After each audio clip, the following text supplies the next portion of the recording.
நம்ம தளபதி விஜய் சாரோட மாஸ்டர் படத்துக்கும் ஜனநாயகம் படத்துக்கும் ஒரு மிகப்பெரிய ஒற்றுமை இருக்கு. விஜய் ஃபேன்ஸ் எல்லாம் மறக்காம பாருங்க சொல்றேன்.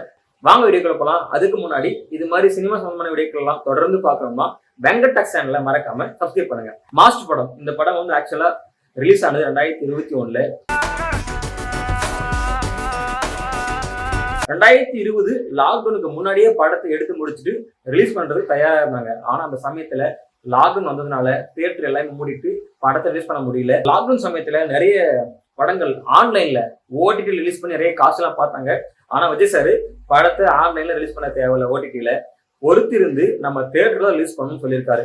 ஏன்னு பாத்தீங்கன்னா இப்ப ஆன்லைன் ரிலீஸ் பண்ணா ஃபேன்ஸ்லாம் வந்து கொண்டாட முடியாது ஒண்ணு. இன்னொன்னு வந்து தமிழ்நாடு முழுசா கிட்டத்தட்ட ஒரு 1000 தியேட்டர் இருக்குன்னு வச்சுக்கோங்க எக்ஸாம்பிளுக்கு. அந்த 1000 தியேட்டர்ல ஆன்லைன் ரிலீஸ் பண்ணாம தியேட்டர் ரிலீஸ் பண்ணா அது தியேட்டர்ல ஒர்க் பண்ற லேபர்ஸ் எல்லாம் வந்து ஒரு வேலை வாய்ப்பு கிடைச்சமா இருக்கும்ன்றது தான் நம்ம விஜயோட கான்செப்ட். அதனால லாக்டவுன் முடிஞ்சதுக்கு அப்புறமா 6 மாசம் கழிச்சு வெயிட் பண்ணி பொறுமையா 2021 ஜனவரி 13 மாஸ்டர் படத்தை தியேட்டர்ல ரிலீஸ் பண்றாரு விஜய் சார். ஆக்சுவலா தயாரிப்பு கம்பெனி மூலமா விஜய் சார் எதிர்பார்த்த மாதிரி தியேட்டர்ல மக்களாம் வந்து லாக்டவுனுக்கு அப்புறமா தியேட்டர்ல ரொம்ப மக்களுடைய வருகை ரொம்ப கம்மியா இருந்து இந்த மாஸ்டர் படம் ரிலீஸ் ஆனதுக்கு அப்புறம் தான் அதிகமா மக்கள்லாம் வர ஆரம்பிச்சாங்க. நிறைய பேருக்கு வேலை வாய்ப்பு கிடைச்சி தியேட்டர்ல ஒர்க் பண்ற லேபர்ஸ்க்கெல்லாம், குறிப்பா விஜய் ஃபேன்ஸ் எல்லாம் வந்து சூப்பரா கொண்டாடினாங்க. இதுதான் வந்து விஜய் சாருடைய மாஸ்டர் பிளான். இதே மாதிரி தான் மாஸ்டர் படத்து நடந்த மாதிரி தான் விஜய் சாருடைய லாஸ்ட் படமான பொலிட்டிக்கல் மூவி ஜனநாயகம் படத்து நடந்திருக்கு. ஜனநாயகம் படம் 2026 ஜனவரி மாசம் 9ஆம் தேதி ரிலீஸ் பண்றதா ஃபர்ஸ்ட் பிளான். படத்தை எடுத்து முடிச்சுட்டு ட்ரெய்லரை ரிலீஸ் பண்ணி அனௌன்ஸ் பண்ணிட்டு கிட்டத்தட்ட அந்த படத்துடைய ரிலீஸ் டேட் நெருங்கும் போது புக்கிங்லாம் ஓப்பன் ஆயிடுச்சு. விஜய் ஃபேன்ஸ் எல்லாம் வந்து நம்ம தலைவருடைய கடைசி படம் சொல்லிட்டு பயங்கரமா கொண்டாடுறதுக்கு தயாரா இருந்தாங்க. ஆனா படம் தேதி நெருங்க ஒரு கட்டத்துக்கு மேல படத்துக்கு சென்சாரி கிடைக்காம போயிடுச்சு. இந்த கேப்ல விஜய் சார் நினைச்சிருந்தா எலெக்ஷனுக்கு முன்னாடியே இந்த படத்தை ஆன்லைன்ல ரிலீஸ் பண்ணி, அதாவது ஓடிடி ரிலீஸ் பண்ணி ஓரளவுக்கு காசு பார்த்துருக்கலாம்.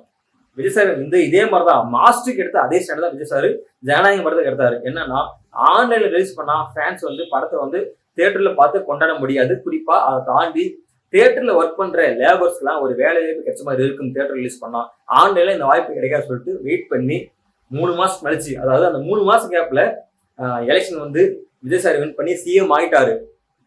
எலெக்ஷன் முன்னாடி ரிலீஸ் பண்ணியிருந்தா ஆக்டர் விஜய், எலெக்ஷனுக்கு அப்புறம் ரிலீஸ் பண்ணதுனால விஜய் சார் வின் பண்ணி சிஎம் ஆனதுனால முதலமைச்சர் விஜய்னு போட்டு டைட்டிலோட படத்தை வந்து கிராண்டா ரிலீஸ் பண்ணி விஜய் சார் எதிர்பார்த்த மாதிரி பிரான்ஸ் எல்லாருமே கடைசி படம், இந்த படம் ஒரு தெலுங்கு படத்துடைய ரீமேக்கு, அப்புறம் வந்து ஆன்லைன்ல ரிலீஸ் பண்ணி கிட்டத்தட்ட 1 கோடி பேர் இலீகலா பார்த்துட்டாங்க. அப்படின்னு இருந்தாலும் இதை தாண்டி விஜய் ஃபேன்ஸும் மக்களும் படத்தை கொண்டாடினாங்க.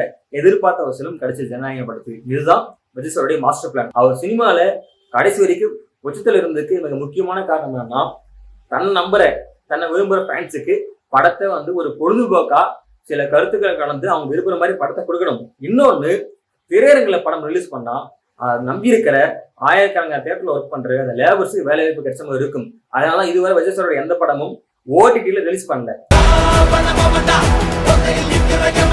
உங்களுக்கு விஜய் சாரை எந்த அளவு பிடிக்கும், குறிப்பா இந்த எஸ்பெஷலி இந்த மாஸ்டர் படம் ஜனநாயக படம் எந்த அளவு நீங்க விரும்பி பாத்தீங்கன்றத உங்க கருத்துக்களை கீழே மறக்காம பண்ணுங்க. அண்டு உங்களுக்கு பர்சனலா விஜய் சார் எந்த அளவு பிடிக்கும் அதையும் கீழே மறக்காம பண்ணுங்க. இது மாதிரி சினிமா சம்பந்தமான சுவாரஸ்யமான வீடியோக்கெல்லாம் தொடர்ந்து பார்க்கணும்னா நம்ம சேனலை மறக்காம சப்ஸ்கிரைப் பண்ணுங்க.